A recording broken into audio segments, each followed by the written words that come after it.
Dans cette maison, loin du tumulte, je me suis posé pour faire ce que j'aime le plus au monde, des rencontres. Pour découvrir des itinéraires inspirants. Tous les samedis, on va faire du vélo dans le bois de Boulogne. Et là, je découvre qu'il y a des prostituées. Je dis bonjour, elle me dit bah, c'est tant. Je dis oui, mais moi je suis prêtre de la paroisse. Elle me dit c'est le même tarif pour tout le monde. La première rencontre, ce qui est important, c'est le regard. Dans le regard est inscrit l'amour que tu portes dans ton cœur, quoi. Elles ont le droit, elles aussi, d'être aimées, non pas parce qu'elles sont prostituées, mais parce que c'est des personnes et qu'elles vivent une galère pas possible. Mais aussi pour mieux comprendre ces parcours de vie hors du commun, grâce à celles et ceux qui ont aidé mon invité à franchir les obstacles et grandir. Là, t'as la douceur qui arrive, t'as quelqu'un qui t'accueille chaleureusement, comme si on s'est toujours connus. Enfin, on n'est pas accueillis comme ça tout le temps. Une occasion pour chacun d'entre nous de partager mille et une vies.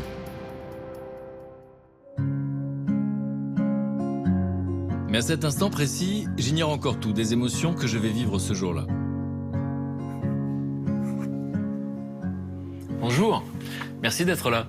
Aujourd'hui, je m'apprête à recevoir un être singulier. Il aurait pu basculer dans la délinquance, mais en fait, il consacrera sa vie aux autres. Son destin, c'était plutôt d'être incarcéré. Il sera aumônier des prisons. Celui qui a connu la pauvreté, la maltraitance dans l'enfance est devenu le prêtre du Bois de Boulogne, un curé plutôt rock'n'roll qui vient en aide aux prostituées. Un parcours étonnant qui donne beaucoup d'espoir. Une rencontre que j'ai envie de partager avec vous.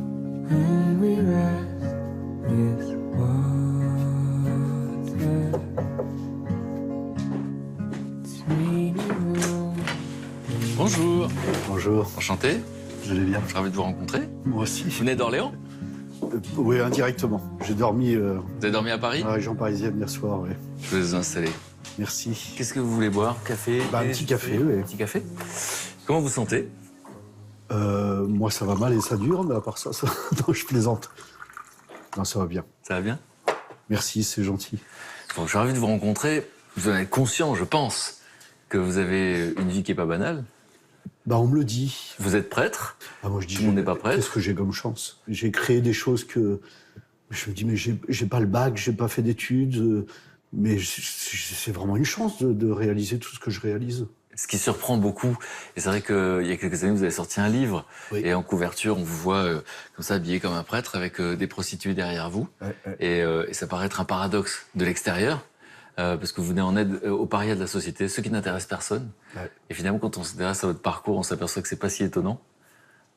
Ouais, j'y suis pas arrivé là du jour au lendemain, parce qu'il a fallu un mûrissement. Il y a des choses qui ont dû se purifier en moi aussi. Abandonner, passer par le pardon, avoir confiance en soi aussi. Et puis se battre pour que les autres soient reconnus, non pas dans ce qu'ils font, mais dans ce qu'ils sont.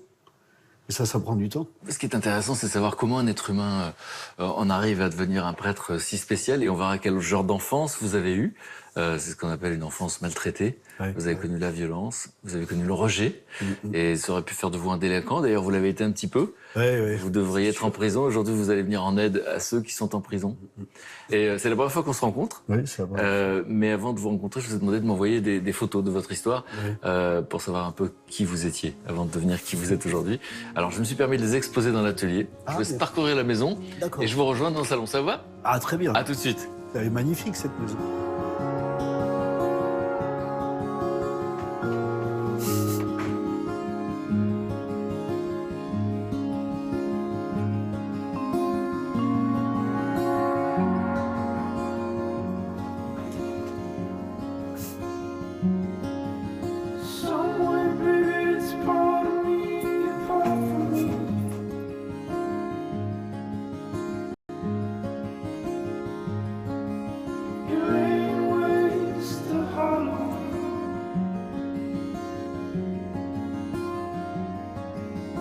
Fucked it, friend, it's on its head, it struck the street.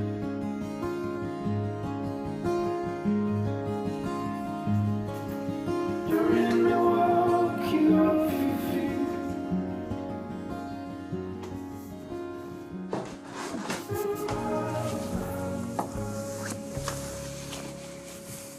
Comment on se sent après avoir vu tout ça? Je réalise pas bien, en fait, toutes ces étapes. C'est fou, quoi. Jamais j'aurais cru d'abord déjà devenir prêtre. Ça me paraissait complètement inaccessible. Et puis, la dernière photo, là, où je suis avec les filles dans le bois, mais c'est vraiment des amis, quoi. Et il y en a qui m'ont dit, vous savez, mon père, on accepte de poser, padré, parce qu'il m'appelle le padré. Padré, on accepte de poser, mais parce que c'est vous, parce qu'on vous aime. Ça fait chaud au cœur, quoi. C'est beau, je trouve. Des gens qui croient plus en l'amour. J'ai vraiment de la chance, quoi. Bon, de vous entendre dire que vous avez de la chance, c'est Ouais. quelque chose de particulier quand on sait ce que vous avez vécu. De savoir que vous faites du bien à des gens qui n'intéressent personne et qui sont même méprisés. Vous vous intéressez finalement à tous ceux qui sont dénigrés, que ce soit les toxicos, les prisonniers, les prostituées. Quand on regarde la photo de ce petit garçon, c'est vous quand vous aviez 10 ans. Si par magie, l'homme que vous êtes aujourd'hui avait pu lui souffler quelque chose à l'oreille, vous qui connaissez la suite de l'histoire, qu'est-ce que vous lui auriez dit? Tu vois, c'est fou, je vois la peur dans les yeux. Je dirais, n'aie pas peur. Ouais. L'enfance de Jean-Philippe est un long tunnel sombre, parsemé de violence. Il grandit à Angers dans les années 50, auprès de ses 3 frères et sœurs. Son père charge le charbon dans les locomotives et sa mère est femme de ménage. Chez les Chauveau, l'alcool est partout et l'amour nulle part. Cette absence de chaleur marquera Jean-Philippe pour toujours. Les images qui me restent sont des images plutôt traumatisantes.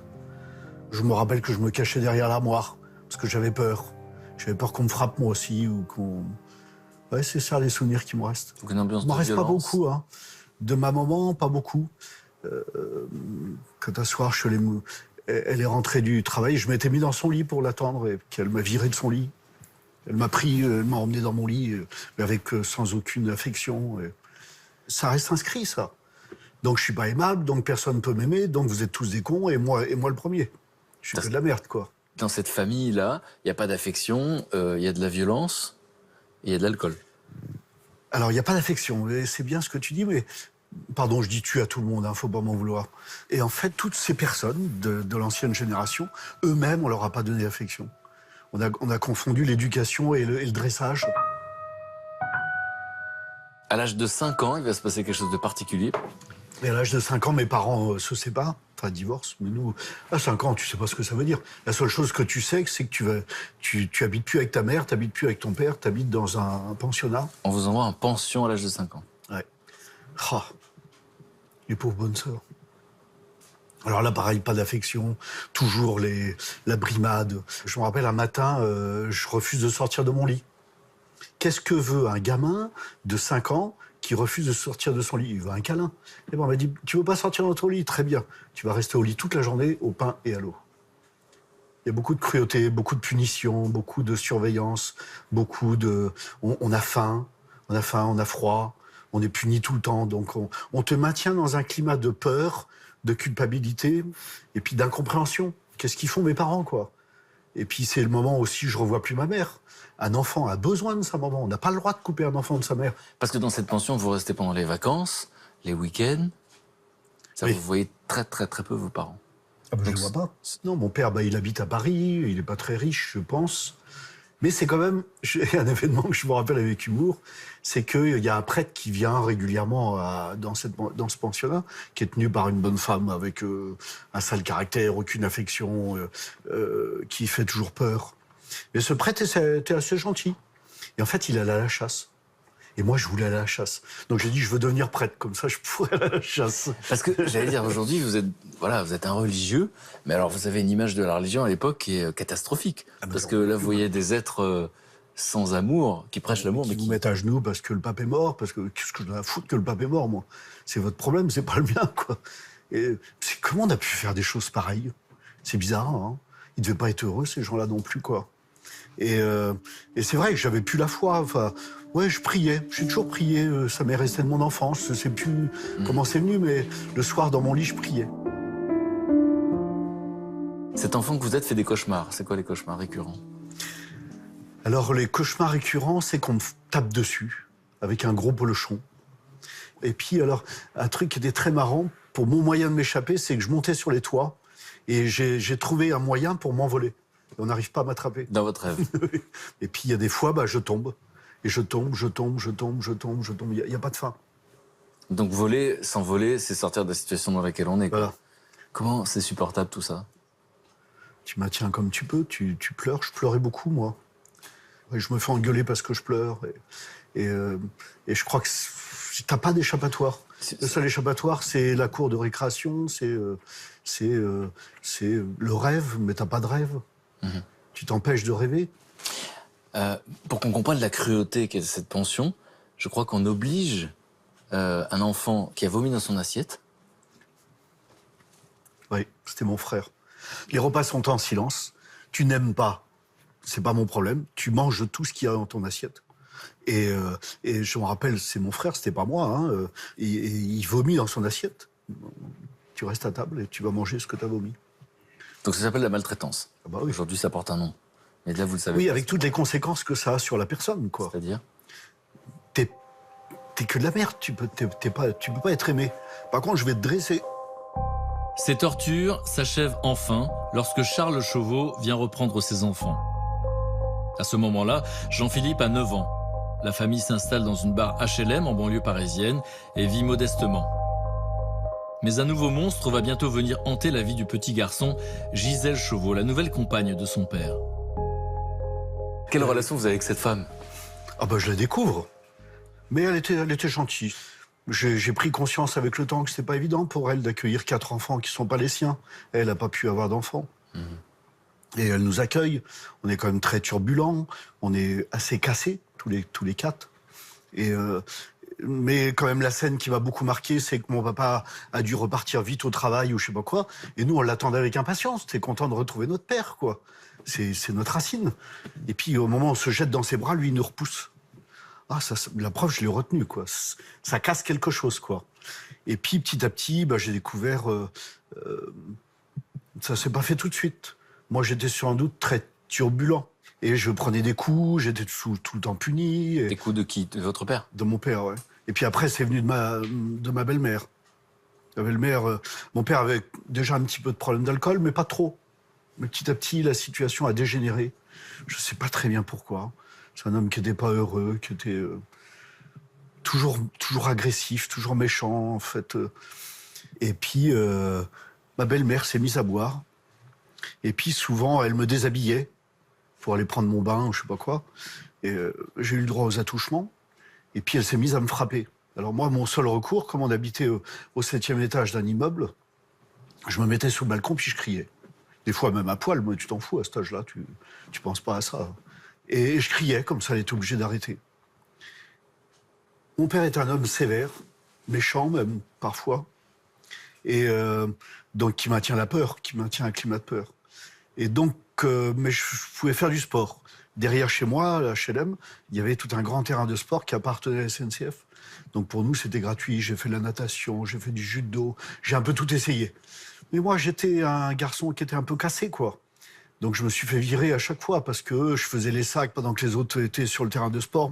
J'ai compris plus tard, le mécanisme, c'est qu'en fait, quand je ramenais quelque chose à la maison que j'avais volé, mon père me disait « Oh, mais c'est super !»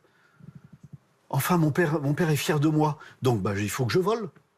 Il y avait de la reconnaissance. Voilà, juste il y avait de la à ce moment-là. reconnaissance parce que ce que j'ai ramené, c'était bien. Il y a un événement que vous allez vivre à l'âge de 12 ans dont vous ne parlez à personne à l'époque.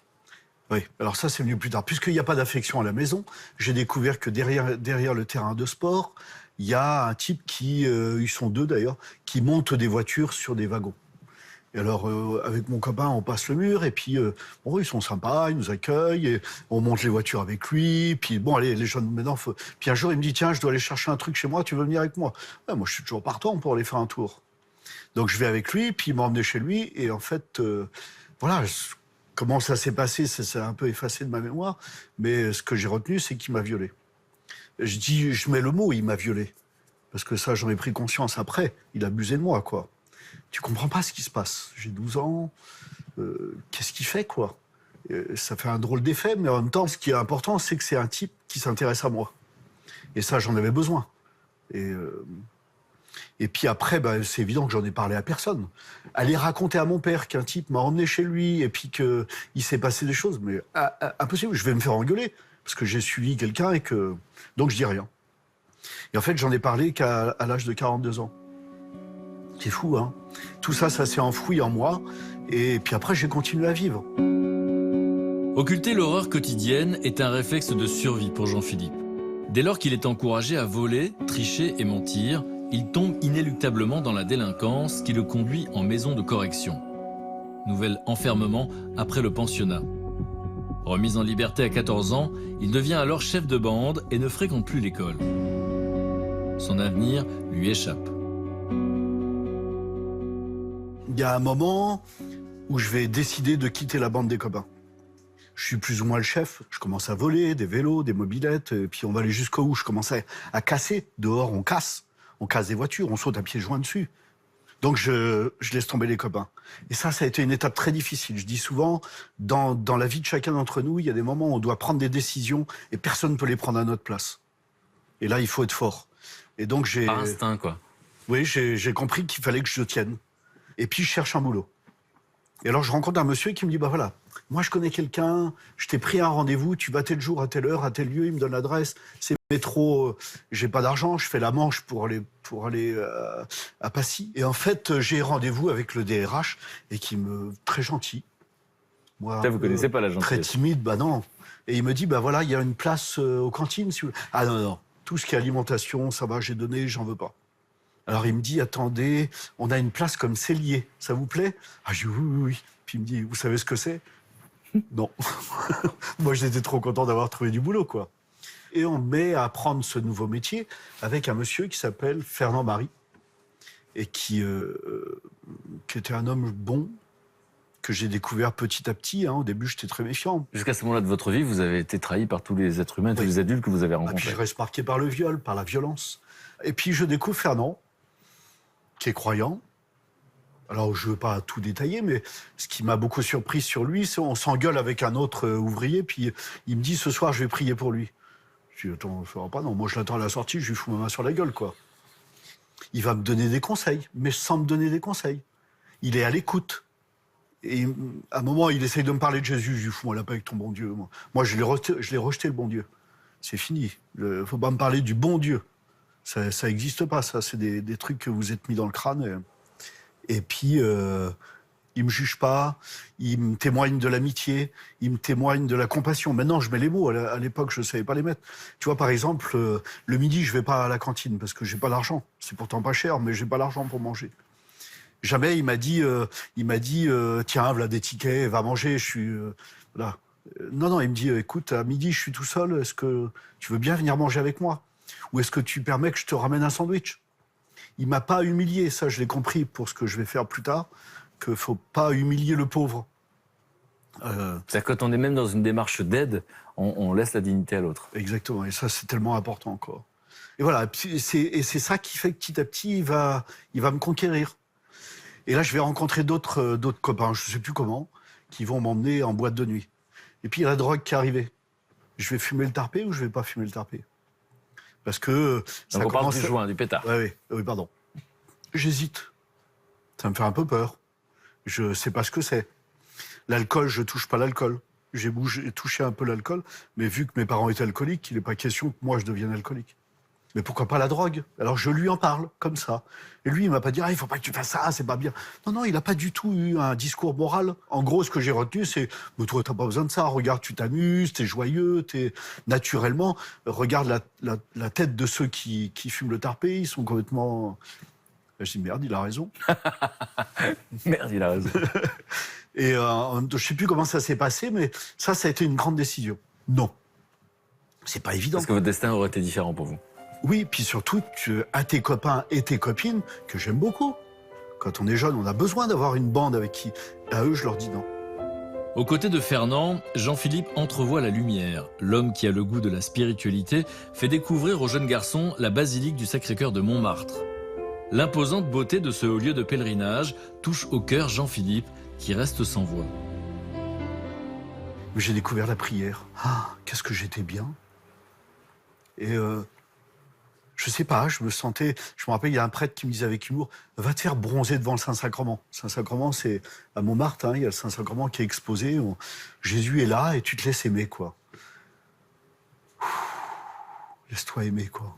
Ah, qu'est-ce que ça fait du bien. Qu'est-ce que c'est bon. J'y avais plus de... Il y a un moment où tu poses tes valises, mais c'est pas des valises, c'est des coffres forts que tu pars avec toi qui sont barricadés, parce que personne peut avoir accès à ça. Ça te fait trop souffrir, quoi. Et ça a vraiment été un moment... ça a été des moments pour moi, et ça a été le premier pas. Et puis, petit à petit, j'ai assisté à des conférences, j'ai arrêté d'aller en boîte, parce que voilà, je m'épanouissais pas. J'ai vécu pendant 1 an ou 2 ans, je ne me rappelle plus, avec Nicole. Et je me rappelle, j'arrive dans un café où on se retrouvait le soir, et je la regarde dans les yeux, je lui dis, tu sais Nicole, j'ai découvert quelque chose d'important aujourd'hui. Dieu est amour. Puis elle me regarde et me dit, ça va la tête? Vous étiez fiancés? Ouais, on était fiancés, mais Vous avez tout cassé à ce moment-là. je comprenais pas. Qu'est-ce que je vais faire de ma vie? Je vais me marier? C'était pas beau l'amour, puis c'était le sexe. Mais le sexe, le peu que j'y ai goûté, ça me suffisait pas, ça me comblait pas, ça me donnait du plaisir. J'ai jamais été... Bon, j'ai toujours été attiré par les femmes, mais plus par la femme qui m'aime, quoi. En fait, c'était assez égoïste. On n'arrive pas à distinguer j'ai besoin qu'on m'aime, et si je rencontre une nana qui m'aime, moi, ça me fait du bien, et je crois que c'est ça, l'amour. Et puis, si moi, je l'aime aussi, elle est heureuse que je l'aime. Mais c'est pas ça, l'amour. Donc, j'étais pas heureux, quoi. Donc, je laisse tomber Nicole. Et là, je commence à lire des bouquins, de témoignages, je commence à lire la Bible, je commence à prier. Ça me rend heureux de prier, ça m'épanouit. Et puis, je pars au service militaire. Puis, j'ai commencé à aller à la messe. Mais en même temps, je draguais des nanas. Il y a un moment où j'avais 3 nanas en même temps, donc je savais pas comment... Pas du tout pour dire, moi, j'avais 3 nanas, j'étais un dragueur. Pas du tout. Prenez l'amour là où il est, quoi. Voilà, j'étais malheureux, quoi. J'avais besoin de rencontrer des gens qui m'aiment. Et puis, c'est en rentrant du service militaire que j'ai rencontré Jean Vanier, Marie-Hélène Mathieu, c'est Fernand qui me les a présentés, les foyers de charité, où je suis allé faire une retraite pendant mon service militaire. Et là, c'est une nouvelle étape de ma vie, quoi. À 26 ans, toujours épaulé par Fernand, Jean-Philippe semble paisible, enfin. Il a gravi les échelons chez Peugeot et sa foi grandit. Il quitte alors sa chambre de bonne pour s'installer dans une communauté religieuse à Clamart en tant qu'accompagnateur de personnes handicapées. Et c'est dans cette petite communauté où on vivait très simplement. C'était une cohabitation avec des personnes handicapées et il y avait 2 étudiantes en médecine, Chantal et Marie-Françoise. Chantal et Marie-Françoise sont en train de terminer leur médecine. Moi, je suis en train de me convertir, donc je suis pas très sûr de moi. Je me sens un peu nul, quoi. Mais vous êtes surtout tiraillé parce que vous tombez amoureux en même temps. Alors ça s'est fait avec du temps, parce qu'avec Marie-Françoise, c'était pas facile. Au début, elle est protestante, la Vierge Marie, pas question, le pape, pas question. Alors, je me rappelle, dans la cuisine, il y a des grandes engueulades, et moi, je lâche pas le morceau, et elle non plus. Mais petit à petit, on va découvrir que, finalement, je l'aime. Je peux pas l'aimer, moi. Elle est étudiante en médecine. Elle va être médecin dans 1 an. Moi, je suis un petit ouvrier chez Peugeot. J'ai aucun vocabulaire, j'ai jamais fait d'études. J'ai suivi quelques cours du soir sur un peu de philo, un peu de théologie. Mais je me sens nul à côté d'elle, quoi. Donc c'est pas possible, elle peut pas m'aimer, moi. Puis jusqu'au moment où je découvre qu'on arrive à se dire tous les deux qu'on s'aime, quoi. Alors, vous dites « je l'aime et elle m'aime », on se l'avoue. Comment vous vivez cet amour-là, à ce moment-là? Oh, très simplement, hein. On passe du temps ensemble. Fais attention que ça bouffe pas notre vie aussi par rapport au foyer. Et en fait... À chaque fois que vous dormez ensemble, vous allez vous confesser. Ouais, mais ça arrive assez rarement. Mais ça arrive, c'est vrai. Mais Non pas parce que la sexualité, c'est pas bon. Non, j'ai découvert que c'était bon. Mais parce que, voilà, tous les deux, on a vraiment le désir d'attendre. Qu'on puisse se donner l'un à l'autre dans la mesure où on sera engagé. Là, on n'est pas encore engagé l'un par rapport à l'autre. On se connaît pas bien. On apprend. Moi, je suis très. J'ai pas confiance en moi. Je me dis mais jamais je pourrais la rendre heureuse. Et elle va être médecin. Je lui en parle d'ailleurs. Je dis mais tu te rends pas compte, Marie, toi t'es médecin. Moi, je suis un ouvrier. Mais on s'en fiche. Je lui dis mais toi tu vas gagner beaucoup d'argent. Moi, j'aurai toujours un. Mais je m'en fous de ça. C'est pas ça qui est important. Et c'est vrai que dans sa vie, elle, c'est pas ça. Elle voulait être médecin pour le service des autres. Et puis voilà. Et puis à un moment, elle devient catholique. Par amour pour moi, je pense, mais aussi parce qu'elle découvre la Vierge Marie et l'Eucharistie. Et puis en même temps, moi, je découvre que je me sens vraiment attiré pour devenir prêtre. 2 événements, c'est ma rencontre avec Thérèse à Lisieux. Dans mon cœur, cette naissance de quelque chose qui dit je veux devenir prêtre. Je me dis non, c'est pas possible, je peux pas devenir Vous prêtre. réagissez comment en ce moment-là? Par la négative. D'abord parce que pour moi, les prêtres, c'est des gens de bonne famille, qui ont une bonne éducation, qui ont de l'argent, qui ont fait des études. Enfin, c'est des gens bien, ils sont pas comme moi. Il n'y a pas « merde, ta gueule, va te faire enculer » en toutes les phrases. C'est comme ça que vous parliez à l'époque. C'est comme ça que je parlais. Il n'y a pas une phrase sans qu'il y ait des gros mots. Et puis après, Fernand me dit, j'allais faire une retraite à Châteauneuf-de-Galorgue. Et puis il me dit, bah, si tu peux, à l'aller ou au retour, arrête-toi dans la chapelle du curé d'Ars. Tu verras, il y a la tombe du curé d'Ars. J'arrive dans cette chapelle. Et puis, pouf, à nouveau, ce désir de devenir prêtre.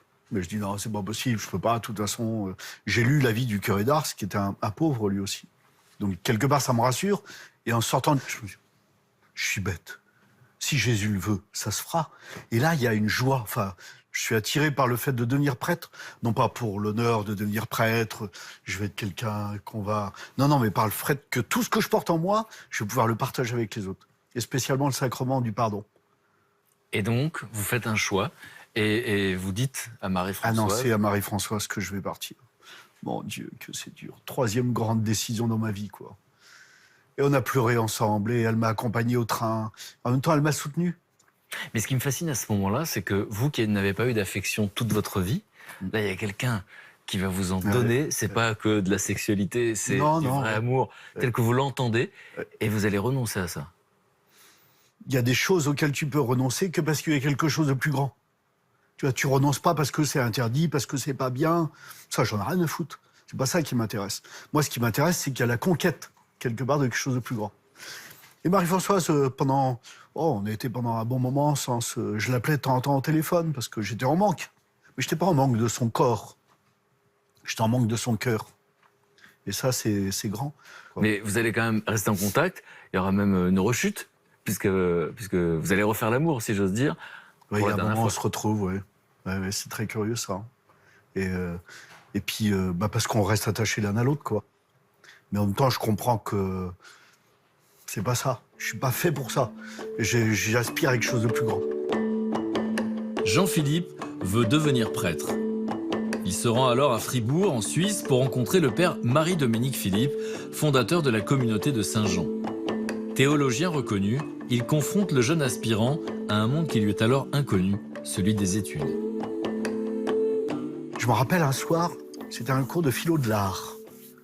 Et je vais à la sortie du cours, je lui dis, père, j'ai rien compris à votre cours, quoi. Il me regarde, il me dit, vous avez compris ça? Ouais. Vous avez compris ça? Ouais.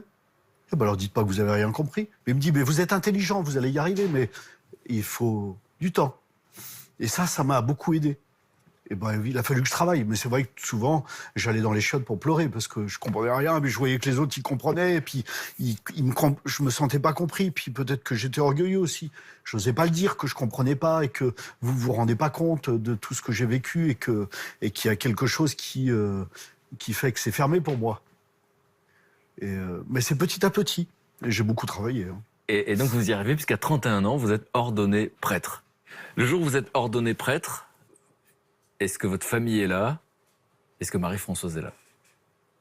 Alors Marie-Françoise est venue pour mon diaconat. Ma mère est venue pour ma prise d'habit. Mais le jour de mon ordination, personne. Ça a été un moment un petit peu à la fois, ça y est, je deviens prêtre, tu réalises pas bien. Là où j'ai réalisé, c'est qu'à la sortie de la messe de mon ordination sacerdotale, il y a des gens qui me demandent de les bénir et qui m'appellent mon père. Oh là là, il s'est passé quelque chose là. Voilà, et c'est petit à petit que je vais grandir dans cette paternité qui m'habite, quoi. Et moi, j'ai décidé de donner ma vie pour quelque chose qui me fait grandir, mais aussi qui m'appelle à un service, le service de mes frères. Le père Jean-Philippe fonde l'association Saint-Jean-Espérance qui vient en aide aux toxicomanes. Pendant 15 ans, en les invitant à une vie simple de travail et de prière, celui qui est désormais surnommé le Padré va sortir des dizaines de jeunes de la drogue. Quand sa mission s'achève, le père Jean-Philippe part alors construire un monastère en Guinée avant de revenir en France à 47 ans pour officier à la paroisse Sainte-Cécile de Boulogne-Billancourt.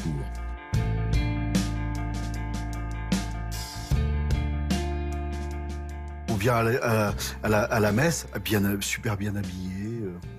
Mais bon, c'est un monde que je découvre. J'ai plutôt peur parce que ces gens-là sont éduqués d'une telle manière que ils se rendent pas compte, hein, absolument pas compte, que en fait ils sont au-dessus du lot et qu'ils ont de la chance. Ils ont des bonnes situations familiales et professionnelles, mais ils se rendent pas compte que c'est grâce aux études que papa et maman leur ont payées. Ils ont rien payé, ils en ont pas chié eux pour arriver à là. Et ça, quelque part, il y a une colère en moi. Et en même temps, je vais remarquer qu'il y a des gens qui viennent à la messe qui sont pas du tout de leur milieu, qui sont des pauvres. Mais moi, je les vois tout de suite. Vous les reconnaissez comment? Ils longent les murs, personne leur dit bonjour. Ils veulent surtout pas qu'on les remarque parce c'est des gens qui sont un peu cassés, humiliés. Donc je vais commencer par dire à la paroisse, ce serait bien qu'à la sortie de la messe, vous vous retrouvez, on a la chance d'avoir une cour, on n'est pas tout de suite sur la rue, vous vous retrouvez entre vous, c'est bien. Mais est-ce que vous faites attention de dire bonjour à tout le monde? Parce que c'est à l'amour que vous aurez les uns pour les autres qu'on vous reconnaîtra comme étant Vous dites médecin. à tous les gens qui sont là. Oui. Et je me rappelle, je vais demander à Christian, qui est mort aujourd'hui, il a fait de la prison, il a été cassé par la prison, une erreur dans sa vie qui l'a complètement cassé. Donc j'ai dit, tu vas te mettre au milieu de la cour, puis on va voir qui vient te dire bonjour. Je fais cette annonce à la fin de la messe. Personne ne lui a dit bonjour. Donc c'est comme ça que sont nés en fait les repas du cœur. Là, vous inventez un concept? Est venue l'idée de Christian, tu manges où à midi? Parce que je sais qu'il est tout seul. Chez moi ou dehors. Bon, amène ce que tu as à bouffer et on va bouffer ensemble.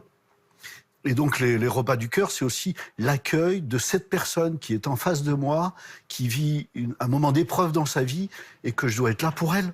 Et c'est important. J'ai pas de solution. C'est un jeune qui m'en a foutu plein la gueule. Un jour, je dis, mais de quoi t'as besoin? Il dit, vas-y va, mon père, je t'ai rien demandé. Lâche-moi les baskets. Je me suis fait beaucoup corriger par les toxicos. Plusieurs fois, j'ai pleuré, tu vois. Parce que et c'était nécessaire, j'étais dans un élan de générosité. Ça veut dire quoi? On partage quelque chose. On ne donne pas dans la condescendance, on est juste à égalité, on écoute? Ça veut dire quoi? Ça veut dire que c'est pas facile quand t'es prêtre. Hein. Parce que quand t'es prêtre, il y a le sacerdoce, quoi. T'es au-dessus des autres. Et là, il est génial pour ça, le pape François, parce qu'il rappelle qu'on n'est pas du tout au-dessus des autres. On est serviteurs de nos frères. Et puis, les plus pauvres, eux, ils se gênent pas pour te le rappeler, quoi. Bon, vas-y, va, t'as quoi à me donner de mieux? Tu vois, s'asseoir en face du pauvre qui bave, qui sent pas bon, ça arrive quelquefois parce qu'il n'a pas pu prendre de douche, parce qu'il vit un moment aussi de souffrance intérieure, qui fait même plus attention à lui. De toute façon, qu'est-ce que j'en ai à foutre de faire attention à moi? Personne m'aime, de toute façon. Personne fait gaffe à moi, quoi. Donc de l'attention, de la considération. Aujourd'hui, dans le métro, il y a combien de personnes qui font la manche? Mais quelle est leur souffrance? Ils le disent, si on les écoute. Les gens ne me regardent pas, ils font semblant de ne pas me voir. J'existe pas, quoi. Et pour faire la manche, j'ai besoin de boire, autrement, j'ai pas le courage. Mais si on l'écoute, ça, on dit, bon, c'est à moi de faire l'effort d'aller vers lui. Même s'il m'envoie promener, c'est pas grave. C'est pas ça qui est grave. Et ça, on le découvre petit à petit dans ces repas du cœur. Et même parmi les toxicos, tu sais, j'ai rencontré des toxicos. Je donne une anecdote. Je suis en Italie, dans une communauté de toxicos qui essayent de s'en sortir. Et puis il y en a une, père, je voudrais me confesser. Elle me raconte ses galères. J'ai volé, j'ai tué, j'ai avorté, j'ai fait de la prison, je me suis prostitué. Enfin, tout y passe, quoi. Et puis à la fin, moi, je suis jeune prêtre. Je dis, écoute, oui, t'as avorté, mais c'est pas dans mon pouvoir de donner l'absolution, quoi. Elle pleurait, la pauvre. Aujourd'hui, je garde cette image Elle se lève, en pleurant, elle me regarde, elle me dit, qu'est-ce que vous êtes con. Bon, oui. Et en fait, elle avait raison. J'ai eu peur. J'ai eu peur parce que j'étais plus dans les rails. Il vaut mieux être généreux en aimant, puis de se planter un petit peu. Ah, là, j'ai été trop généreux que de fermer les portes et dire, là, au moins, je suis sûr de ne pas me tromper. Et je suis pas me tromper par rapport à quoi? Par rapport au regard des autres sur moi. Il faut du temps pour se libérer du regard des autres sur moi. Ça, c'est long. Une vie, un apprentissage, un chemin vers soi et vers les autres. Pourtant, ça n'est pas terminé car en 1998, le destin du padre va encore basculer lorsqu'il rencontre les invisibles de la nuit, les prostituées du bois de Boulogne.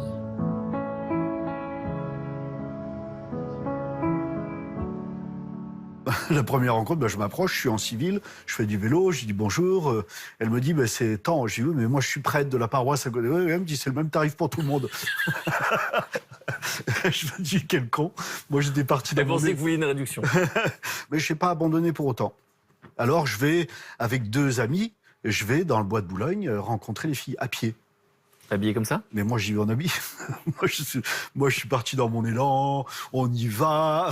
On va aller rencontrer des prostituées. Tu sais, il y a un petit côté orgueil aussi en même temps, quoi. Il va venir en aide à celles que personne n'aide. Voilà. Mais alors, je vais rencontrer des gens merveilleux qui nous accueillent avec beaucoup. Elles sont heureuses qu'on vienne les voir, parler avec elles de tout et de rien.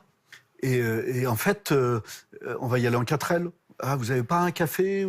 Très bien, la prochaine fois, on viendra avec un café. Puis petit à petit, ça va être des thermos avec du café, du thé, du pain avec du fromage, ou des petits gâteaux, du chocolat. Tu vois, puis on cherche à leur faire plaisir aussi pour être des conquérants dans l'ordre de l'amitié. Je me rappelle, un jour, il y en a une, elle fout le plateau, elle envoie le promener le plateau, vous faites chier, et puis elle descend du camping-car en colère, et puis elle a foutu le bordel dans le camping-car, il y en a partout, fait chier, merde, on est obligé de nettoyer. Puis elle revient, mais 5 minutes après, même pas 3 minutes, toute honteuse.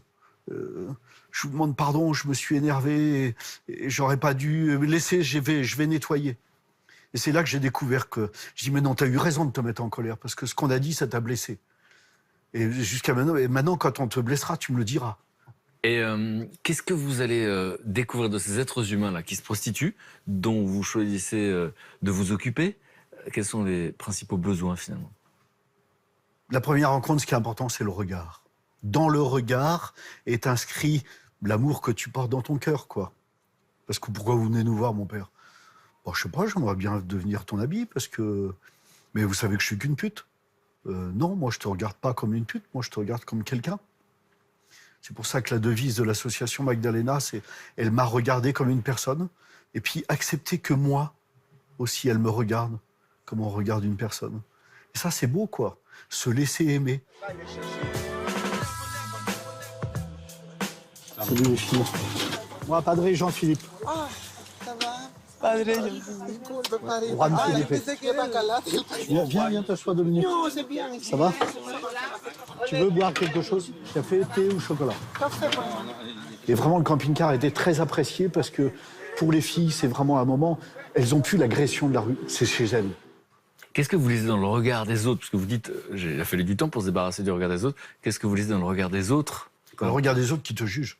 Alors, Mais ça, tu reviens à une étape avant. Ben oui, le regard des autres qui vous voient, vous, aller vous occuper Alors, il y a eu, de celles qui des moments sont très écoutées par les difficiles, autres. c'est que, forcément, dans ta vie, tu vis du regard des autres sur toi.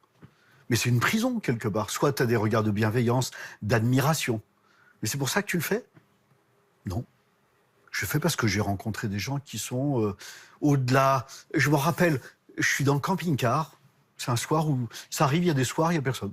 Il y en a une qui monte, musulmane, et elle était un peu surexcitée, je sais pas ce que... Et puis à un moment, elle s'arrête, elle me regarde, elle me dit, vous savez, dans votre regard, on voit c'est votre âme qui rejaillit, quoi. Et je la regarde, je dis, mais tu te rends compte de ce que tu me dis? Je dis, mais je vous dis ça parce que c'est vrai, puis c'était reparti, quoi. Ça, c'est vraiment une joie, quoi. Pour moi, hein, je peux passer des soirées entières, je suis là, je leur sers le café. Ah, Padre, t'es là, ça nous fait plaisir, on se fait la bise, puis voilà, puis après, elles me parlent plus, elles parlent entre elles, mais je suis là. J'ai appris à être là. Vous allez me dire comment la hiérarchie de l'Église voit votre action. Mais il faut vivre parfois des contradictions, puisque vous êtes amené, à un moment donné, à vous demander des préservatifs. Alors que le Vatican était tellement pour. Non, ça, c'est ce qu'on dit, c'est pas vrai.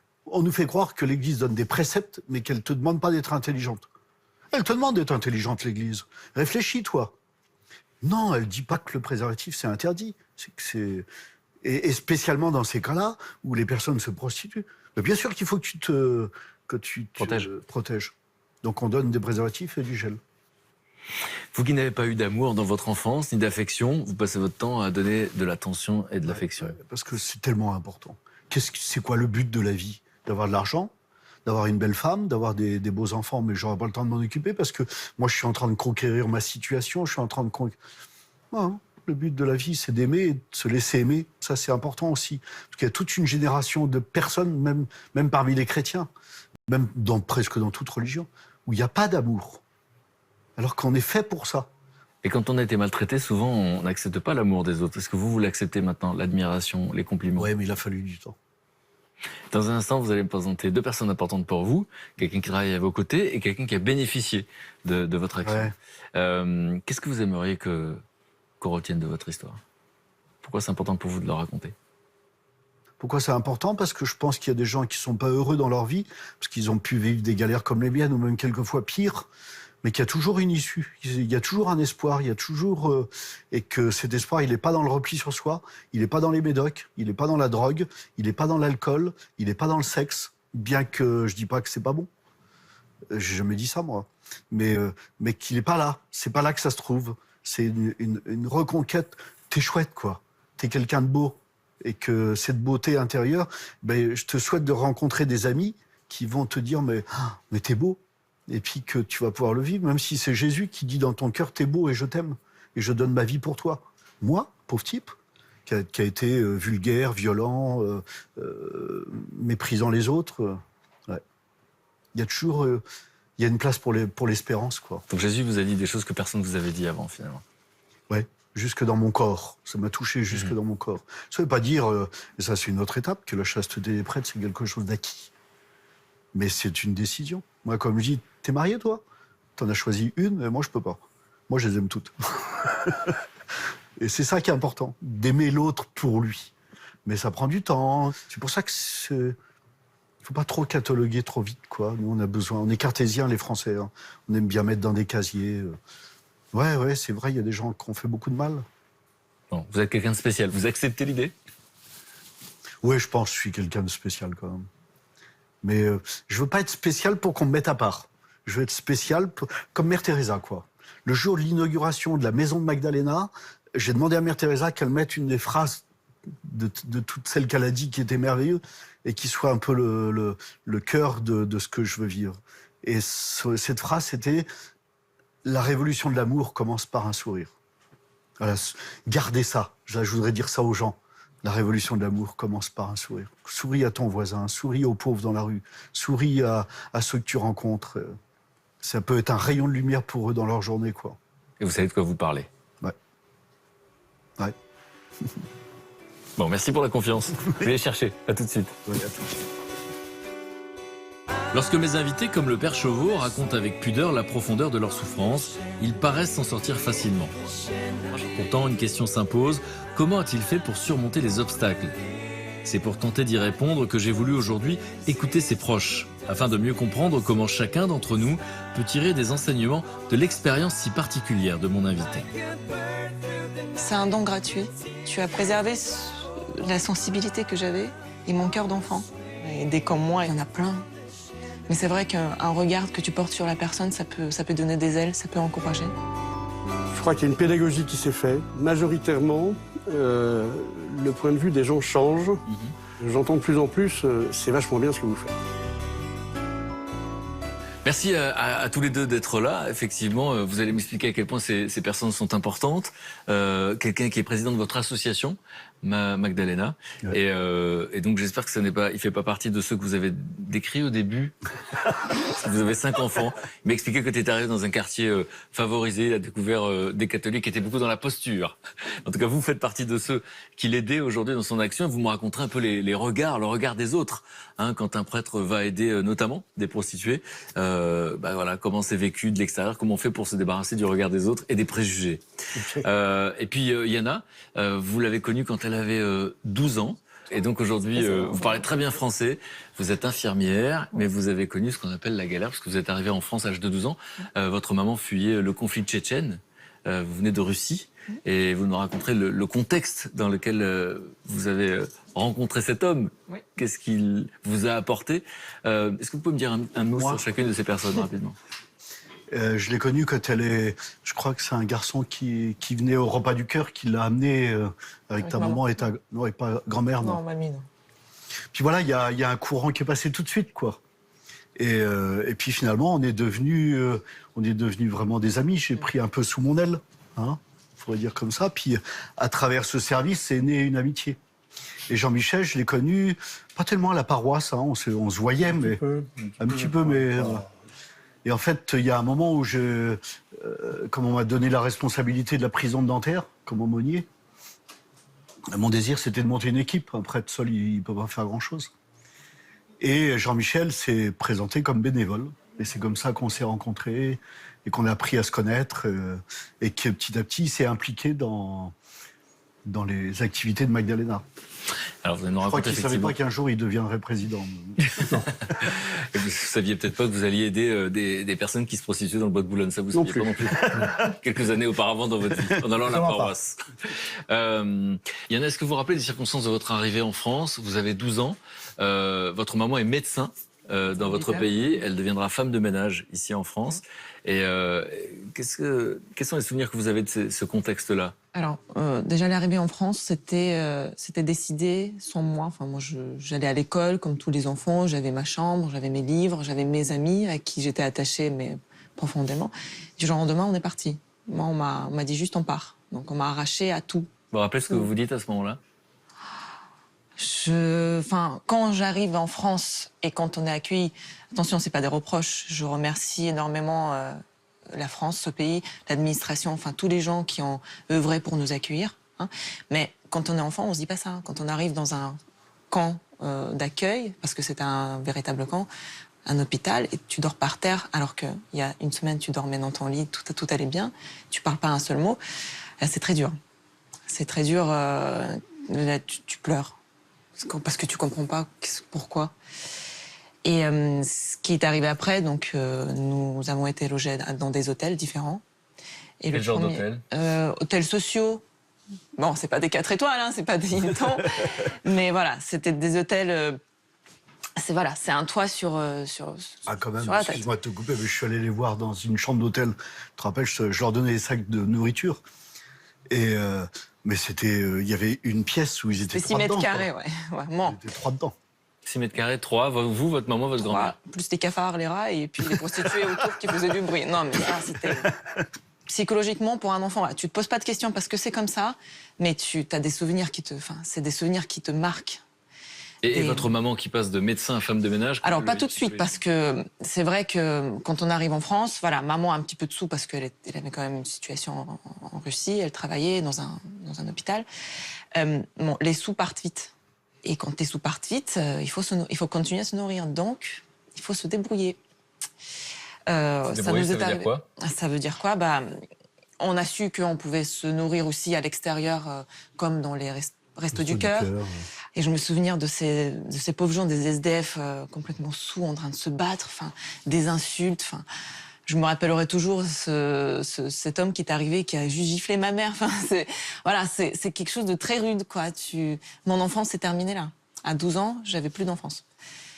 Se débrouiller aussi, c'était quand il n'y a rien, il faut aller chercher la nourriture dans un magasin, il faut aller voler, quoi. Il faut se nourrir. Donc ma mère, elle se débrouillait comme elle pouvait. C'est quoi le sentiment qui accompagne ça, justement? Parce que vous le prononcez en mangeant presque le mot, quand vous dites voler. Parce qu'il y avait de la honte?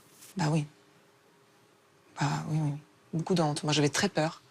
On s'est fait attraper. Il y a la peur aussi, la honte et La peur, parce La peur de qu'enfant, la peur de se faire attraper, la peur d'aller en prison, on est dans un autre pays. Voilà. Hein. Maintenant, non. Maintenant, je l'assume grâce à toi, d'ailleurs. Un moment de honte passe vite, tu m'as toujours dit. C'est quoi la phrase qui vous a dit? Un moment de honte passe vite. Voilà.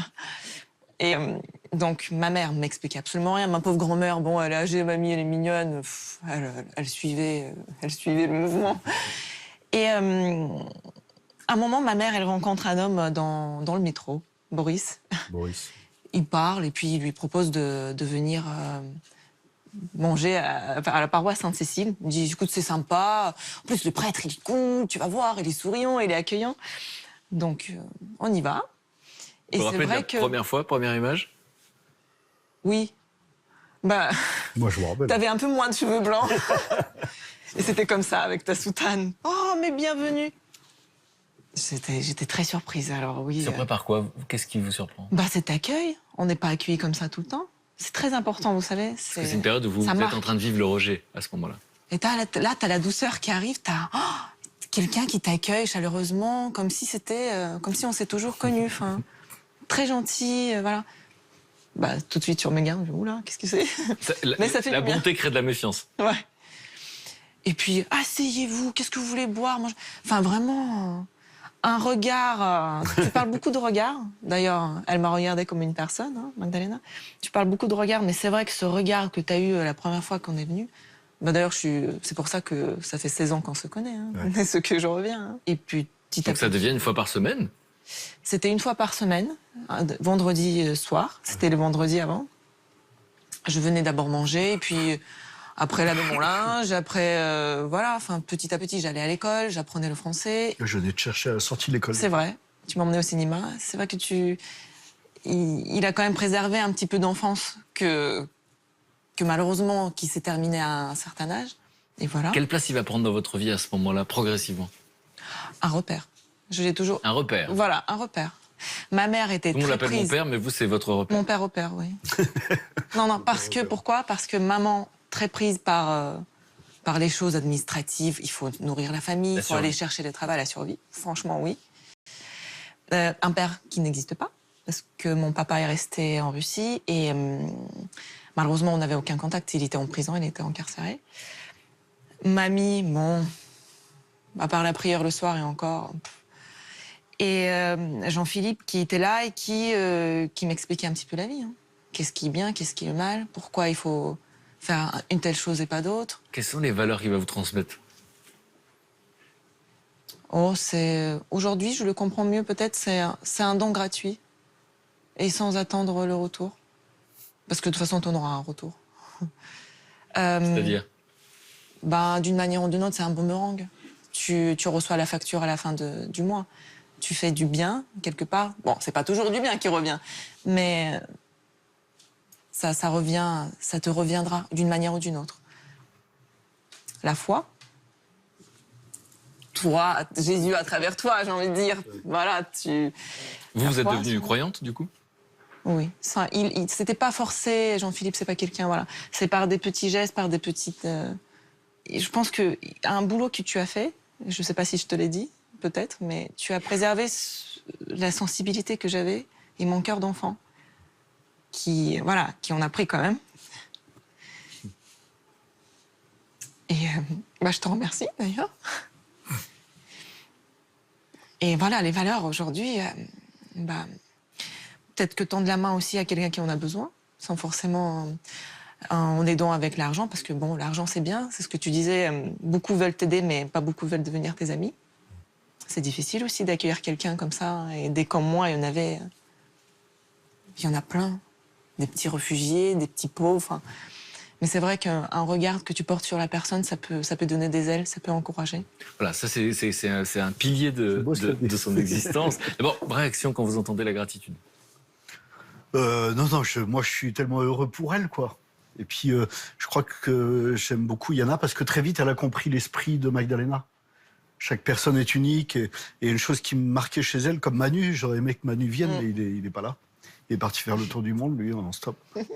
Mais il connaissait chaque personne par son prénom, sa situation. Ça, c'est pas donné parce que même moi, je connaissais tout le monde, mais les prénoms, j'ai beaucoup de mal. Et les situations, on peut pas tout faire, quoi. Et elle et Manu avaient cette qualité de connaître les personnes. Et vous saviez que, comme vous, il avait connu les vols et les choses comme ça? Pas tout de suite. Je pense qu'il attendait que je prenne un peu de maturité et que je me guérisse aussi un petit peu de mes blessures. Hein, pour que je puisse un jour lire ton livre et m'effondrer, je crois. J'ai jamais autant utilisé de Kleenex. Qu'est-ce qui vous a bouleversé dans son histoire? Oh là, son enfance. Mon Dieu, je n'ai pas la même, mais c'est vrai que ce manque d'amour et de tendresse, moi, je n'ai eu. Bon, la fin, je la connaissais. Ça se termine bien, quand même. Il y a un bon dénouement. Et alors, précisément, vous avez la sensation, c'est compliqué parce qu'on n'a qu'une vie, que s'il n'y avait pas eu ce genre de rencontre ou cette rencontre, ça aurait pu mal tourner pour vous? À un moment, j'étais tellement sans repère que un enfant n'a pas le droit, tu l'as toujours dit aussi, n'a pas le droit de ne pas avoir d'amour. Et ne pas... Un enfant, on doit lui expliquer des choses. Tu ne peux pas juste imposer, frapper, humilier, enfin dire qu'il est con, il est nul. Non. Enfin, il faut expliquer à un enfant, il comprend. Si tu n'expliques pas, vous savez, il y a des marques qui restent. et tu deviens malheureux. Et franchement, à un moment de ma vie, j'étais beaucoup trop malheureuse. Et tu te demandes, enfin, si c'est comme ça, pourquoi vivre? Enfin, Vous avez vraiment pensé au suicide, par exemple? À un moment, oui, ça m'est arrivé. Parce que c'était trop dur, enfin. C'était beaucoup trop dur. Mais j'aurais pas choisi le métier que j'ai choisi. J'aurais peut-être fait avocate, hein, qui sait, derrière. Alors, parce que vous étiez brillante, vous êtes dans un métier d'aide, vous êtes infirmière, et donc vous êtes là pour prendre soin des autres. Est-ce que vous croyez que c'est un rapport avec le fait que quelqu'un ait pris soin de vous à un moment donné? Sûrement, sûrement. Et il vous a raconté, parce que vous étiez jeune à ce moment-là, que lui aidait d'autres gens, et notamment des personnes qui se prostituaient dans le bois de Boulogne, des gens qui sont méprisés par les autres. Et quand vous l'avez appris, qu'est-ce que vous avez ressenti? Une joie. Mon Dieu, c'est beau. C'était bon de se dire, oh, quelqu'un qui pense à eux. C'est trop bien. J'ai senti une joie, mais c'est vrai que j'aime. Enfin, je pense que je n'étais pas prête. Plusieurs fois, elle m'a demandé, je dis non, pas tout de suite. Elle vous a demandé quoi? de venir aider dans le bois avec moi. Et pourquoi vous dites non, justement? Parce qu'elle était encore trop jeune. C'est quand même. C'est quoi le plus dur? Ça perturbe, quoi. C'est quoi le plus dur à vivre? Bah, la prostitution, c'est pas la vraie vie sexuelle. C'est pas la vraie amitié dont on rêve. Donc je voulais pas que Yana connaisse ça. Et justement, quand vous êtes confronté à des êtres humains qui vivent de la souffrance, de la détresse ou de la douleur, qui fait écho à votre propre histoire, comment ça se passe à chaque fois pour vous?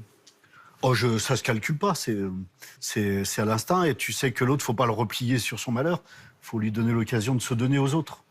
Et c'est en se donnant qu'on s'oublie. Faut pas s'oublier dans le sens où, ah oui, je vis quelque chose de difficile, il faut que je trouve une solution. Mais c'est plus projette-toi dans l'avenir. En faisant du bien aux autres, tu découvriras que toi aussi, tu es capable d'aimer. Parce qu'à un moment, on n'y croit plus, on se dit, je suis pas capable d'être aimé et je suis pas capable d'aimer. Donc Jean-Michel, est-ce que vous direz que cet homme a changé des choses de votre vie? Ah oui. C'est-à-dire? Oui. Vous étiez un paroissien classique, si j'ose dire. Un paroissien très classique. 5 enfants, vous allez à l'église, etc. Et racontez-moi comment on se retrouve à aider effectivement des prostituées du bois de Boulogne. Comment cet homme vous emmène à faire ce genre d'action? Moi, je trouvais ça génial qu'il aille à la rencontre des personnes prostituées. Mais moi-même, aller à la rencontre de ces personnes, un petit peu difficile. Pourquoi?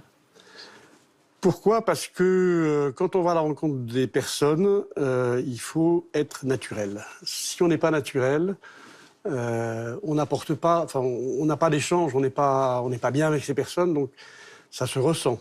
Ça se ressent et du coup, la relation ne se fait pas. Pourquoi vous ne l'auriez pas été? Quand vous allez dans le bois de Boulogne, dans le camping-car, avec ces dames qui ont quand même tout en devanture, c'est quand même assez... Voilà, c'est un petit peu troublant, quoi. Voilà. Et à un moment donné, vous vous êtes senti prêt?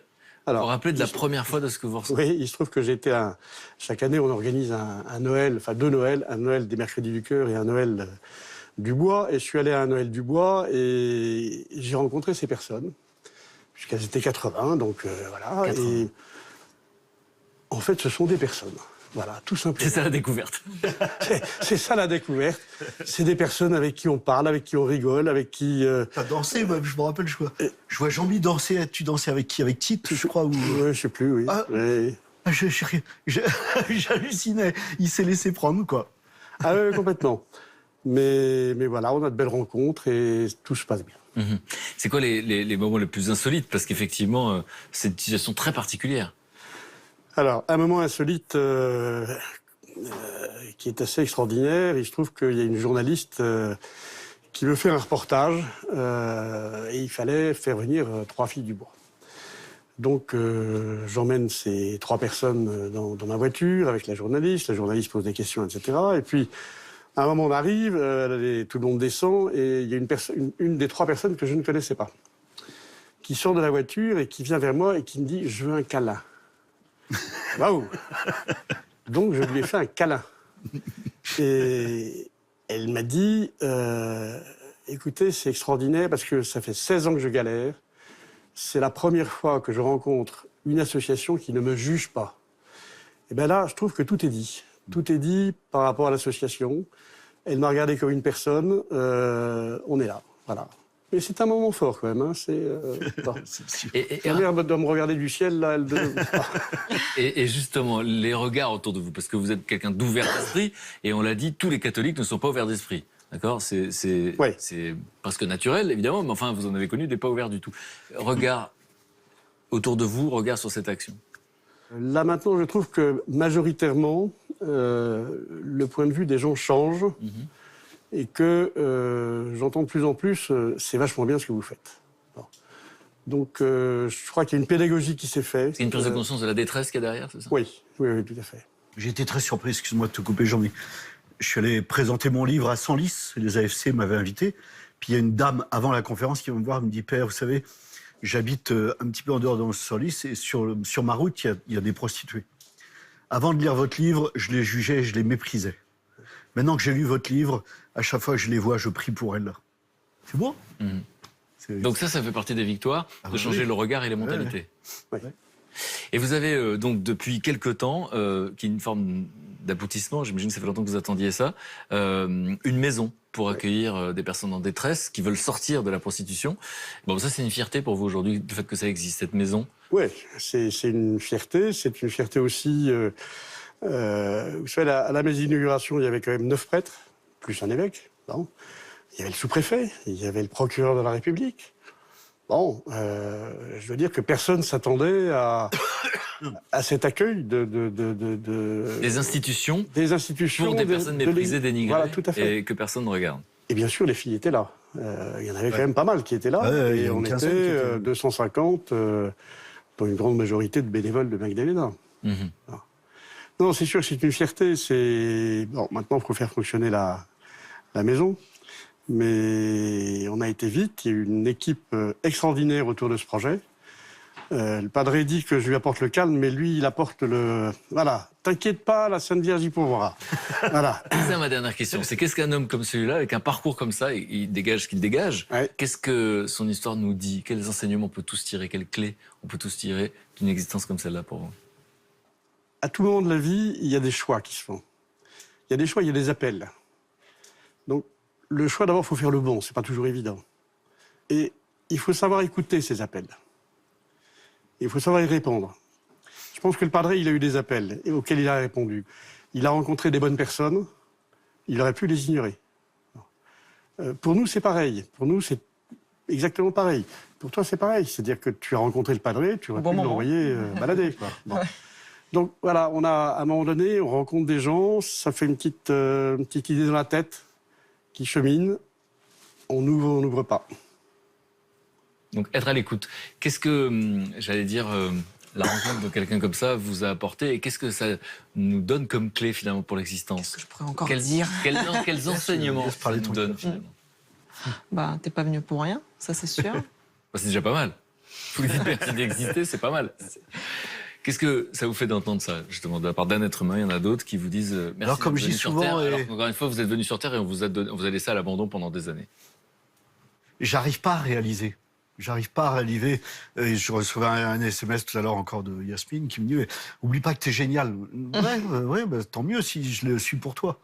Mais moi, j'arrive pas. Je suis ça. C'est moi, ça. Et peut-être tant mieux, parce qu'autrement, je deviendrai orgueilleux et que je dirais « Regardez, c'est moi le padre. » Et qu'il faut rester serviteur de ses frères et essayer de les aimer le mieux qu'on peut. On fait pas toujours... on peut se planter aussi, hein. Mais je me rappelle, là, on a une demande de Georgia. Georgia se prostitue dans le bois depuis très longtemps. Et puis là, elle passe un moment difficile au début. Elle me disait, mais moi, venir à la maison de Magdalena, c'est pas pour moi. Puis là, elle fait une demande maintenant. Et Georgia, un jour, monte dans le camping-car, avec les seins à l'air. Puis les autres lui disent, écoute, tiens, habille-toi bien, il y a le padre. Et moi, je lui dis, écoute, Georgia, déjà que je sais pas à quel sein me vouer. Voilà. Et ça, c'est très important. Qu'est-ce qui est très important ? De l'humour. L'humour que...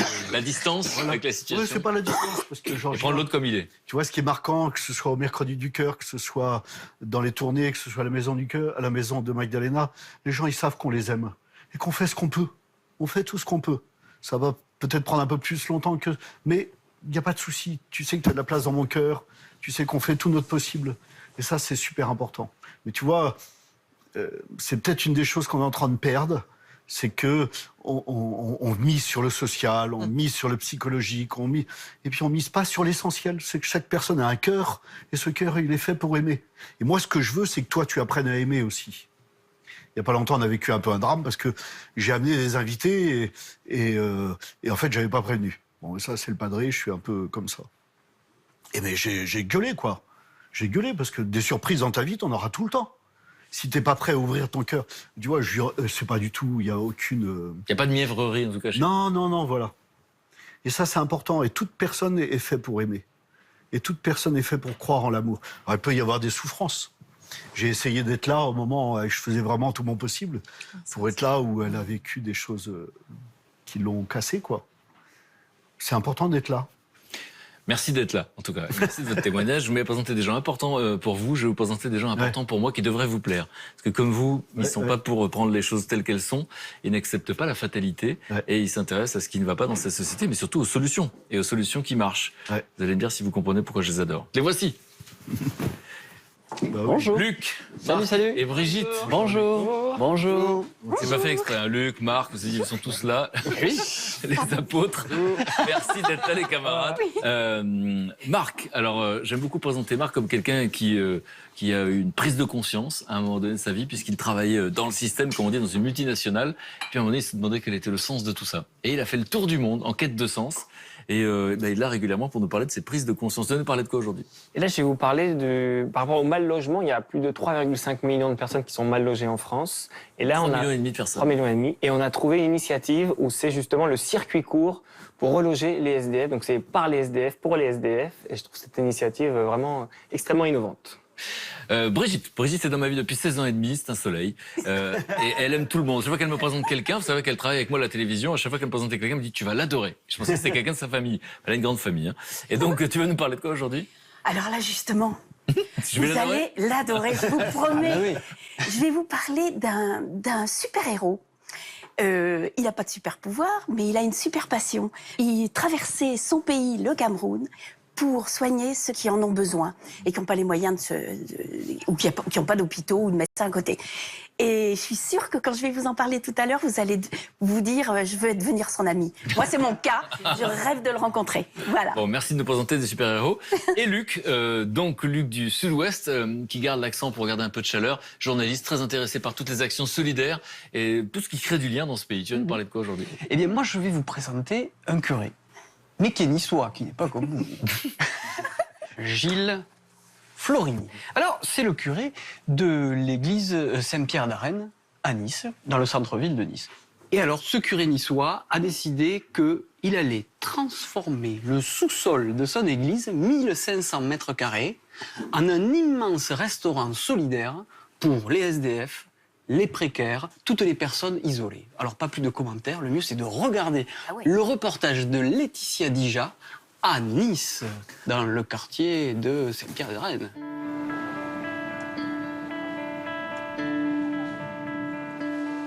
À Nice, on a l'impression que la ville est une belle ville riche, parce qu'il y a la devanture, ce qu'on voit. Mais il y a toute une pauvreté réelle.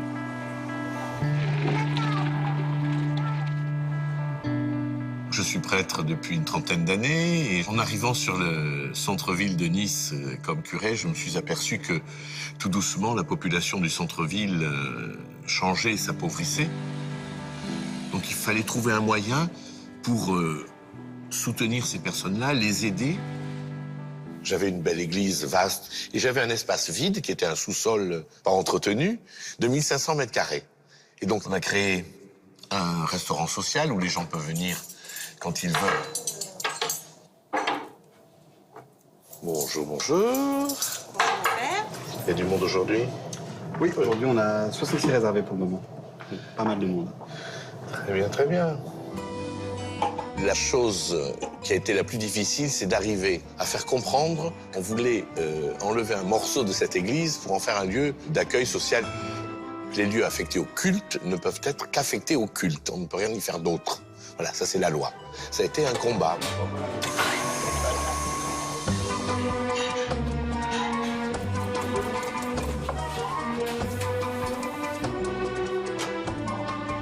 Bonjour, ça va? Oui, ça va, et vous? Mais oui. Bonjour. Vous allez bien, Virgile? Toujours, toujours. Qu'est-ce que vous faites de beau? On a préparé des côtes de porc charcutières en dessert crème aux œufs. Ça, c'est bon pour le diabète et le cholestérol. Tout ce qui est bon, tout ce qui rentre est sain. Certains magasins nous donnent leurs légumes, leurs fruits, etc. Et donc, le chef doit composer ses menus en fonction de ce qui arrive. Donc, c'est déjà un challenge pour lui. Et en plus, l'équipe qu'il a avec lui est une équipe en réinsertion. Allez, on y va. Allez. C'est bon? Avant, j'étais en charge de 2 restaurants dans un hôtel 4 étoiles. Ce qui m'a décidé ici, c'était le projet du Père Gilles, c'est-à-dire que c'est un cercle de bienveillance, c'est-à-dire on sert à manger à des gens qui sont en difficulté, et en plus de pouvoir former des gens sur le terrain tous les jours, c'est vraiment, voilà, c'est génial. Enlève.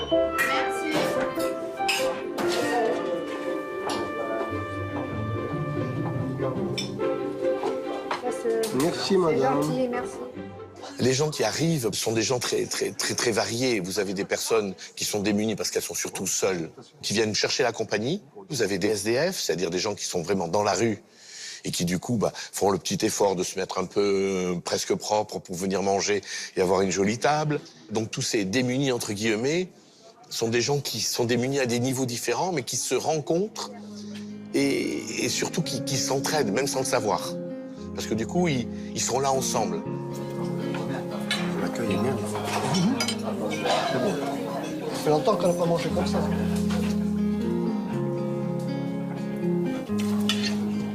Ça, je suis calé. Très nourrissant. Ça va servir.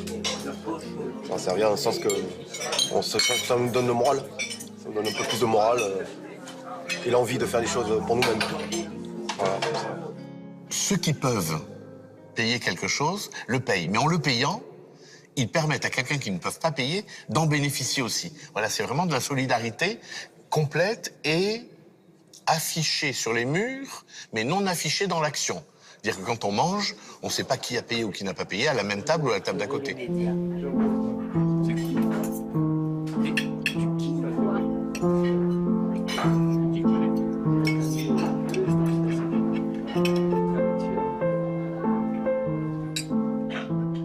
On est assez habitués, on est très voisins, donc on vient, non pas régulièrement, mais de temps en temps. Un petit café, une petite tisane. On a payé notre repas et ça nous semble normal. On se dit, on sert à quelque chose dans une certaine mesure. Messieurs, bonjour. Bon appétit. Merci. Bon appétit, bon appétit. La chose principale, c'est d'essayer de rendre les gens heureux, et heureux au moins dans les premières bases de la vie. C'est-à-dire quand quelqu'un sait où manger, il n'a plus les soucis primaires de sa vie.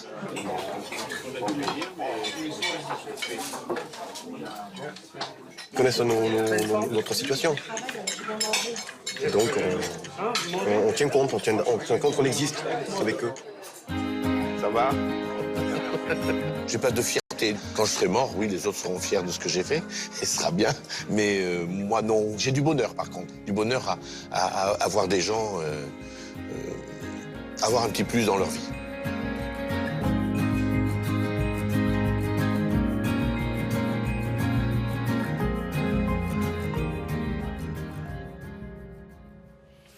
Réaction spontanée.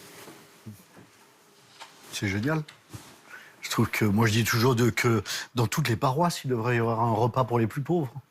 Et que chaque paroissien se démène pour pauvre, convivial, pour les plus pauvres, un repas qui soit accueillant. Hein, j'aime bien ce que disait Yana tout à l'heure. Que chaque personne, c'est beau ce qu'il disait, quoi. On se sent exister. On existe, quoi. Yana, votre réaction? Un combat qu'il a gagné, entre guillemets, parce qu'un lieu de culte, j'ai entendu dire que c'était un lieu de culte, et puis en France, c'est comme ça. Hein.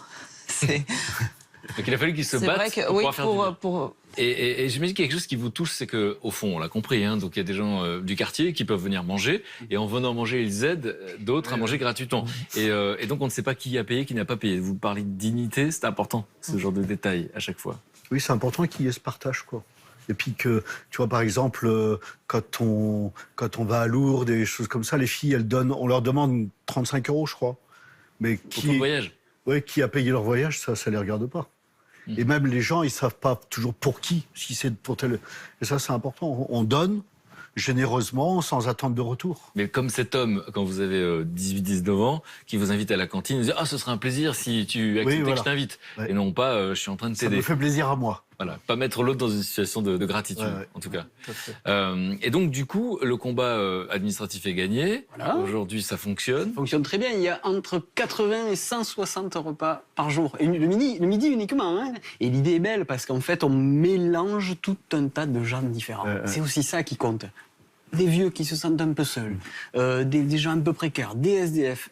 Et tout ce beau monde bien cohabite, partage. Et comment on finance un projet comme ça? Ça a été compliqué. Ça a été compliqué parce que, bon, ils ont été aidés par la mairie à hauteur d'1 million d'euros. Ils ont été aidés par le conseil général et par la paroisse. Ils ont dû vendre leur presbytère pour avoir des fonds. Ils se sont très bien débrouillés.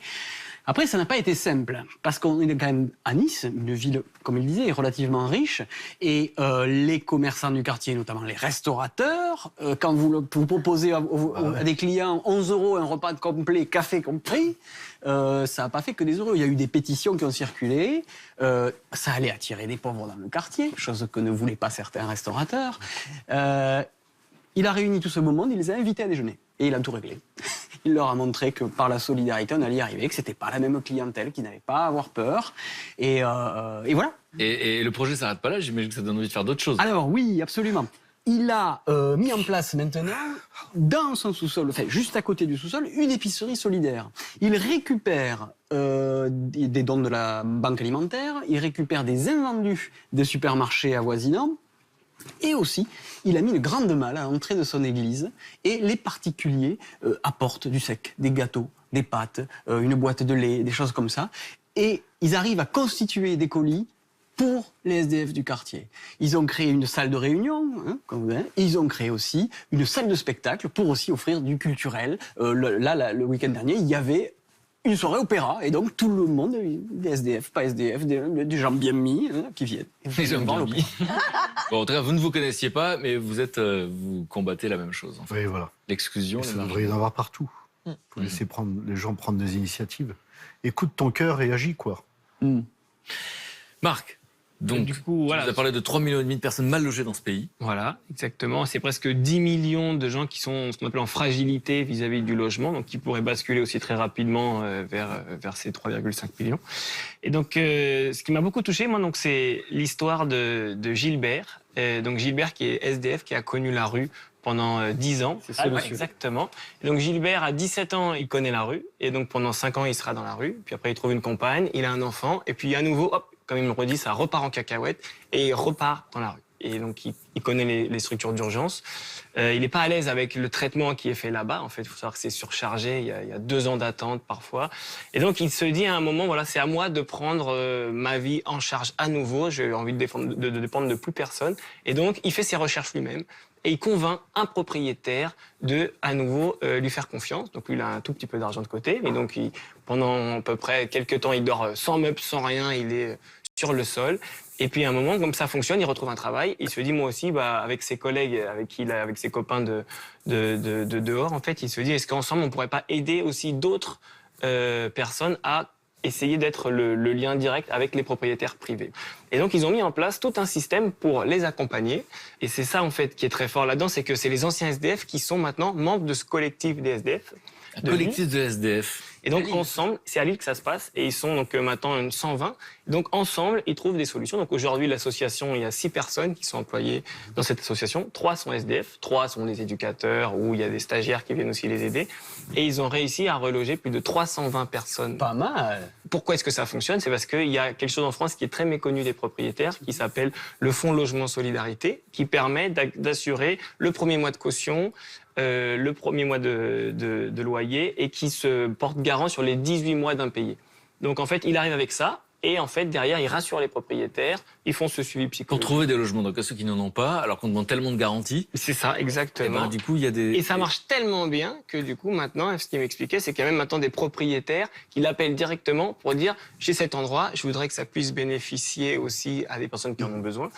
Et donc, ils sont rassurés contre les impayés. Exactement. Quand ils ont maintenant, là, ils refont certaines maisons, quand ils ont un nouveau projet, c'est même les SDF qui disent mais non, ne prends pas une entreprise, nous on va le faire, on a envie d'aider, on a vraiment envie de rendre en fait ce que vous nous avez donné. Donc il y a vraiment quelque chose qui est en train de grandir et ça va peut-être faire un peu plus d'émule, mais au départ c'est une personne qui se dit moi je sais ce que j'ai vécu, je connais entre guillemets, j'ai une expertise du vécu et qui décide d'en faire un projet qui change d'échelle en 5 ans.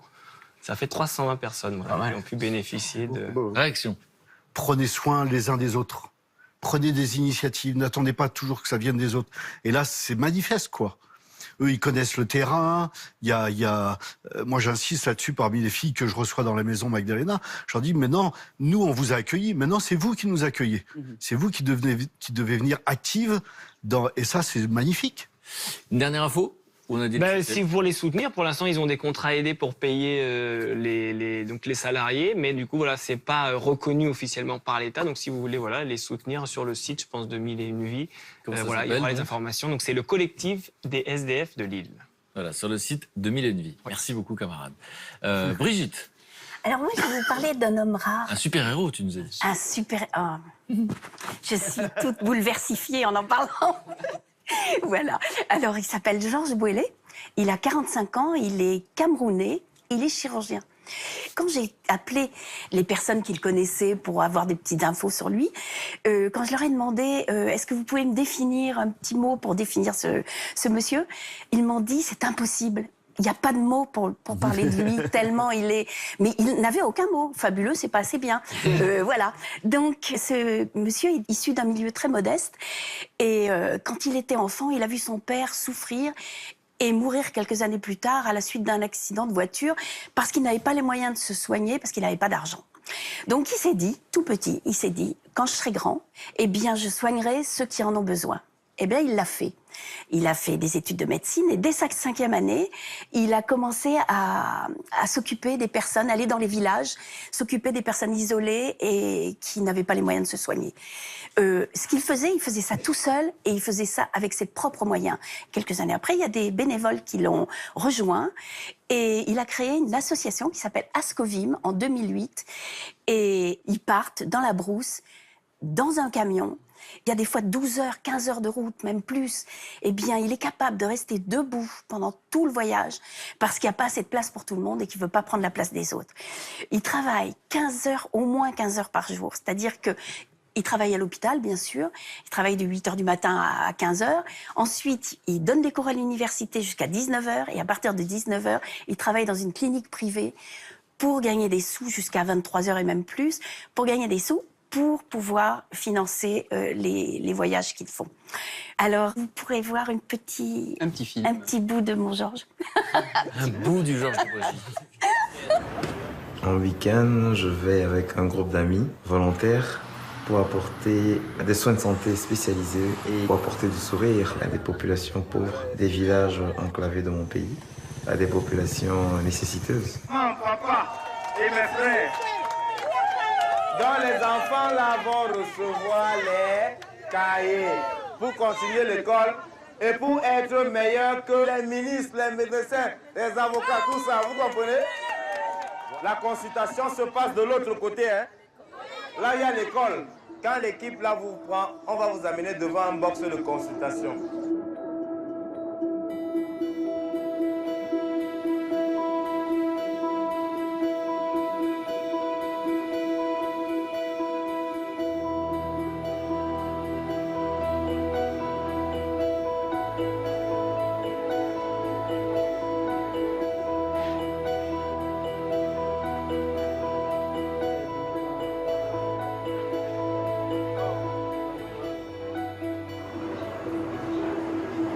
Je suis très heureuse. Ce que je vais dire au docteur, c'est juste merci. Merci beaucoup. C'est ce que je peux vraiment lui dire. La petite jeune fille qu'on vient de voir là, elle a 16 ans. Elle avait une opération très grave à faire. Il n'a pas pu la faire sur place. Il l'a emmenée à Yaoundé, à l'hôpital, et il l'a soignée, il l'a fait soigner, et il a payé lui-même tous ses frais médicaux, etc. Et j'ai oublié de vous dire une chose, c'est que cette vidéo, elle a été réalisée par le réseau social Oriou, qui met en lumière les initiatives positives dans le monde, qui nous ont offert ces images. Oui. Je peux dire juste un truc aussi. S'il fait ça, c'est il va soigner les enfants, bien sûr, et les adultes. Il y a souvent 600 personnes qui attendent. Hein.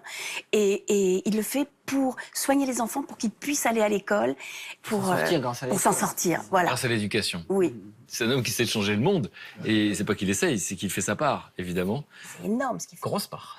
Donc là aussi, réaction des êtres humains qui font du bien, vous en faites partie. Oui, puis il y en a besoin de ces gens-là parce qu'ils éveillent chez nous. Il faut que je m'y mette aussi, c'est pas possible. Je peux pas laisser ces gens. Je me suis dit. J'ai passé 9 mois en Afrique et je me rappelle être tombé sur une jeune fille. Et cette jeune fille, elle avait un abcès à la joue. Je l'ai mis sur ma moto et je l'ai emmené voir le médecin de l'ambassade de France. Mais ils n'ont pas voulu la soigner. Oh non. Et ben, je me suis battu jusqu'à temps qu'ils la prennent.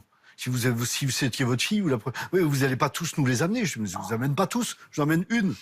Il y en a d'autres derrière si vous voulez. Et ça, c'est dur et c'est beau et c'est faux qu'ils fassent ça. Donc même quand on veut faire du bien, il y a des obstacles. C'est ça qu'il faut retenir et donc pas s'arrêter au premier obstacle. Voilà. Mais en tout cas, c'est contagieux. Qui a entraîné les autres, voilà. Ça, c'est beau. Jean-Michel. Je confirme sur les obstacles. Confirmer les obstacles quand on veut faire du bien. Quand on veut faire du bien, il y a beaucoup d'obstacles. Moi, toutes ces initiatives, je les trouve géniales, quoi. Mais ça va tous dans le même sens. C'est aller au-devant de nos frères, hein, dans toute leur misère, dans tout leur... pour leur apporter de la dignité, pour leur apporter... Là, je trouve ça extraordinaire, quoi. Pour leur permettre d'aller à l'école. Voilà. Bon, le soin n'est pas une fin en soi, c'est pour leur permettre d'aller à l'école. Hein, et devenir, si j'ai bien compris, meilleur que le ministre. Meilleur que le ministre, les médecins et tout le monde. Voilà. C'est trop mignon. Ben voilà, c'est génial. Enfin, je trouve ça, toutes ces initiatives, moi, je les trouve remarquables, quoi. Bon, comment on peut soutenir cette initiative? Alors, comment on peut les soutenir? Eh bien, il faut aller sur leur site, parce qu'ils ont besoin... Sur le site de France 2, on le mettra. Mais ils ont besoin d'argent, bien sûr. Mais ils ont aussi besoin de matériel scolaire, de matériel médical et de bras. De gens, des médecins, des non-médecins, toutes les personnes disponibles. Et ce qu'il faut savoir, c'est qu'il y a des personnes du monde entier qui viennent l'aider, hein, quand même. Il est connu maintenant partout. CNN... un classement, oui. de héros. Leur héros de l'année. Et il a chaîne d'information américaine, donc oui, voilà, distingue des héros dans le monde. Il a été dans les 10 premiers en 2013. Des êtres humains comme ça, il y en a quelques-uns sur la planète, c'est bien de mettre la lumière parce que c'est contagieux. Oui, c'est contagieux. On espère que c'est contagieux. Il n'y en a pas que quelques-uns. La preuve, hein. Quelques-uns, c'est un euphémisme, effectivement, on en parle tous les jours ici, parce qu'il y a beaucoup d'êtres humains qui n'acceptent pas la fatalité. C'est ça qu'on retient dans votre histoire.